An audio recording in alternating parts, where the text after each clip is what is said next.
जय माता दी। नवरात्र के 9 दिन भक्ति और साधना के लिए बहुत पवित्र माने गए हैं। इसके पहले दिन शैलपुत्री की पूजा की जाती है। शैलपुत्री हिमालय की पुत्री है।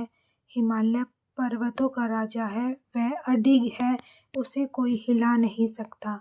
जब हम भक्ति का रास्ता चुनते हैं तो हमारे मन में भी भगवान के लिए इसी तरह का अडिग विश्वास होना चाहिए, तभी हम अपने लक्ष्य तक पहुंच सकते हैं। यही कारण है कि नवरात्र के पहले दिन शैलपुत्री की पूजा की जाती है।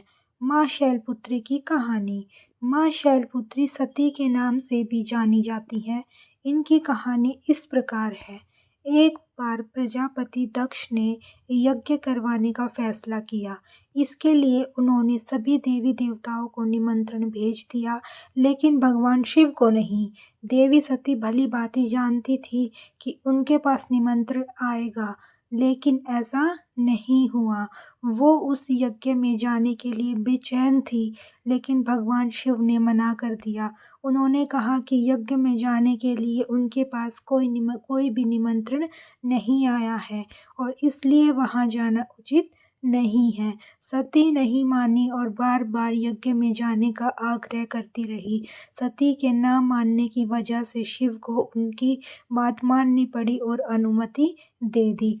सती जब अपने पिता प्रजापति दक्ष के यहाँ पहुंची तो देखा कि कोई भी उनसे आदर और प्रेम के साथ बातचीत नहीं कर रहा है।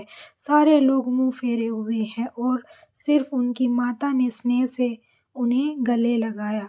उनकी बाकी बहनें उनका उपहास उड़ा रही थी और सती के पति भगवान शिव को भी तिरस्कृत कर रही थी। स्वयं दक्ष ने भी अपमान करने का मौका न छोड़ा। ऐसा व्यवहार देख सती दुखी हो गई।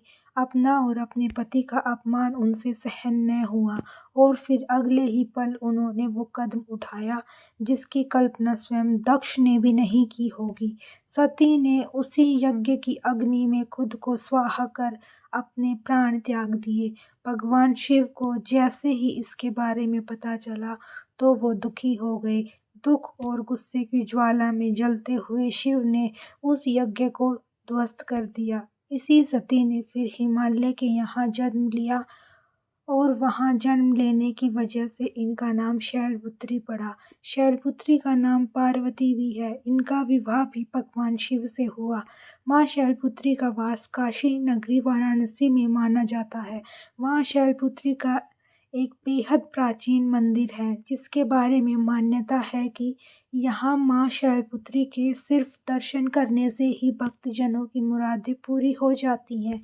कहा तो यह भी जाता है कि नवरात्र के पहले दिन यानी प्रतिपदा को जो भी भक्त माँ शैलपुत्री के दर्शन करता है उसके सारे वैवाहिक जीवन के कष्ट दूर हो जाते हैं। चूँकि माँ शैलपुत्री का वाहन वृषभ है, इसलिए इन्हें वृषारूढ़ा भी कहा जाता है। इनके बाएं हाथ में कमल और दाएं हाथ में त्रिशूल रहता है। जय माता दी।